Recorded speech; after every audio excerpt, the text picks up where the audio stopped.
20वीं पुतली ज्ञानवती की कहानी। सिंहासन बत्तीसी। भाग 21। 20वीं पुतली ज्ञानवती ने जो कथा सुनाई वह इस प्रकार है। राजा विक्रमादित्य सच्चे ज्ञान के बहुत बड़े पारखी थे तथा ज्ञानियों की बहुत कद्र करते थे। उन्होंने अपने दरबार में चुन चुन कर विद्वानों, पंडितों, लेखकों और कलाकारों को जगह दे रखी थी तथा उनके अनुभव और ज्ञान का भरपूर सम्मान करते थे। एक दिन वे वन में किसी कारण विचरण कर रहे थे तो उनके कानों में दो आदमियों की बातचीत का कुछ अंश पड़ा। उनकी समझ में आ गया कि उनमें से एक ज्योतिषी है तथा उन्होंने चंदन का टीका लगाया और अंतर्ध्यान हो गए। ज्योतिषी अपने दोस्त को बोला, मैंने ज्योतिष का पूरा ज्ञान अर्जित कर लिया है और अब मैं तुम्हारे भूत, वर्तमान और भविष्य के बारे में सब कुछ स्पष्ट बता सकता हूँ। दूसरा उसकी बातों में कोई रुचि न लेता हुआ बोला, तुम मेरे भूत और वर्तमान से पूरी तरह परिचित हो इसलिए सब कुछ बता सकते हो और अपने भविष्य के बारे में जानने की मेरी कोई इच्छा नहीं है।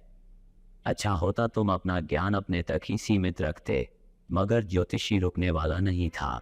वह बोला, इन बिखरी हुई हड्डियों को देख रहे हैं। मैं इन हड्डियों को देखते हुए बता सकता हूँ कि ये हड्डियाँ किस जानवर की हैं तथा जानवर के साथ क्या क्या बीता। लेकिन उसके दोस्त ने फिर भी उसकी बातों में अपनी रुचि नहीं जताई। तभी ज्योतिषी की नज़र जमीन पर पड़े पदचिन्हों पर गई। उसने कहा, ये पदचिन्ह किसी राजा के हैं और सत्यता की जांच तुम खुद कर सकते हो। ज्योतिष के अनुसार राजा के पांवों में ही प्राकृतिक रूप से कमल का चिन्ह होता है जो यहाँ स्पष्ट नजर आ रहा है। उसके दोस्त ने सोचा कि सत्यता की जांच कर ही ली जाए, अन्यथा ये ज्योतिषी बोलता ही रहेगा। पदचिन्हों का अनुसरण करते करते वे जंगल में अंदर आते गए। जहां पदचिन्ह समाप्त होते थे वहां कुल्हाड़ी लिए एक लकड़हारा खड़ा था तथा कुल्हाड़ी से एक पेड़ काट रहा था। ज्योतिषी ने उसे अपने पांव दिखाने को कहा। लकड़हारे ने अपने पांव दिखाए तो उसका दिमाग चकरा गया। लकड़हारे के पांवों पर प्राकृतिक रूप से कमल के चिन्ह थे। ज्योतिषी ने जब उससे उसका असली परिचय पूछा तो वह लकड़हारा बोला कि उसका जन्म ही एक लकड़हारे के घर हुआ है तथा वह कई पुश्तों से यही काम कर रहा है। ज्योतिषी सोच रहा था कि वह राजकुल का है तथा किसी परिस्थितिवश लकड़हारे का काम कर रहा है।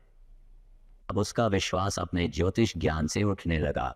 उसका दोस्त उसका उपहास करने लगा तो वह चिढ़कर बोला, चलो चलकर राजा विक्रमादित्य के पांव देखते हैं। अगर उनके पांवों पर कमल चिन्ह नहीं हुआ तो मैं समूचे ज्योतिष शास्त्र को झूठा समझूंगा और मान लूंगा कि मेरा ज्योतिष अध्ययन बेकार चला गया। वे लकड़हारे को छोड़ उज्जैन नगरी को चल पड़े। काफी चलने के बाद राजमहल पहुंचे।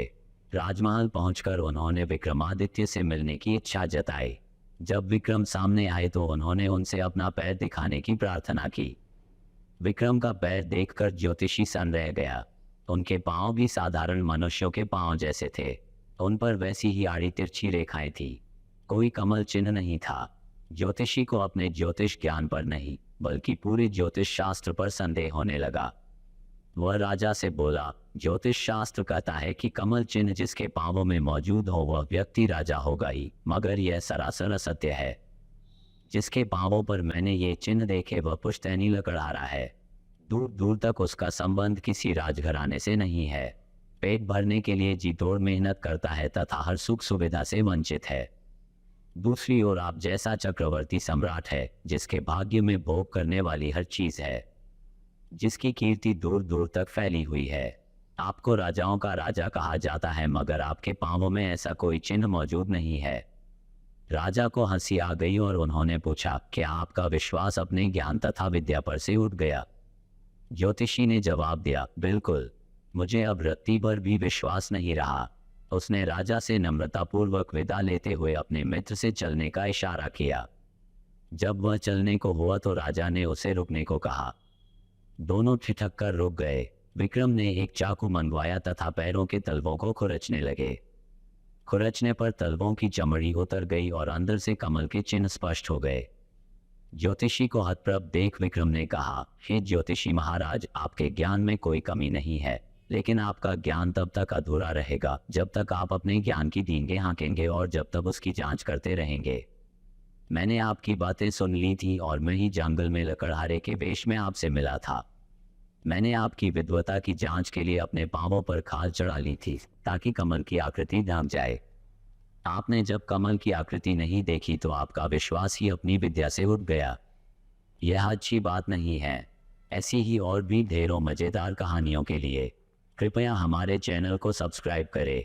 आपको ये वीडियो पसंद आया हो तो लाइक कीजिए और शेयर कीजिए।